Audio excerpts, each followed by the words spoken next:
आदरणीय उद्धवजी ठाकरे साहेब, आदरणीय आदित्यजी, कॅमेरामॅनना विनंती आहे आपण जरा खाली बसावं म्हणजे मागच्या लोकांना बघता येईल. थोडं शांत राहून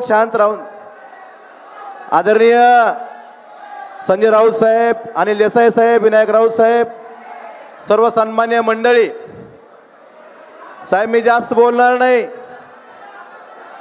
साहेब, फक्त तुम्हाला एवढंच सांगतो, धाराशिव जिल्हा हा या जिल्ह्यातले शिवसैनिक, या जिल्ह्यातल्या सर्वसामान्य जनता ही ठाकरे कुटुंब आणि मातोश्रीची एकनिष्ठ असलेली जनता आहे. त्यामुळं कुणी आलं कुणी गेलं तरी शिवसैनिक खंबीर आहे, जागेवर आहे.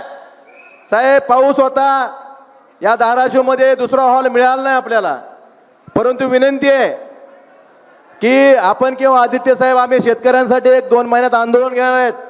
त्या ठिकाणी धाराशिवला आपण यावं ही सर्व धाराशिवच्या जनतेच्या वतीने आपल्याला विनंती करतो.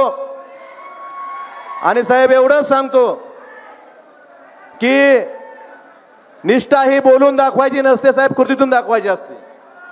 त्यामुळं साहेब मी 22ला पण दाखवलेलं आहे, आताही दाखवतोय, या सगळ्यांसमक्ष तुम्हाला प्रत्येक समक्ष सांगितलेलं साहेब, पण या तमाम धाराशिवकरांच्या समक्ष सांगतो साहेब, काही झालं तर उद्धव साहेबांची साथ सोडणार नाही. आणि साहेब हा शब्द त्यांना आणि तुम्हाला एक शब्द देतो, काही झालं की काही वेळ आली तर या शिवसैनिकाला वाऱ्यावर सोडणार नाही. त्यामुळे साहेब मी जास्त आपला वेळ घेत नाही. आपलं राऊत साहेबांचं मनोगत ऐकण्यासाठी सगळे उत्सुक आहेत. फक्त मला एवढीच जाण आहे साहेब, माझ्यासारख्या सर्वसामान्य शेतकरी कुटुंबातल्या मुलाला फक्त शिवसेना या 4 अक्षरामुळं जिल्हा परिषद सदस्य 2 वेळा आमदारकी मिळाली, हे उपकार मी आयुष्यभर विकारणार नाही, शिवसैनिकाचे ना आपले.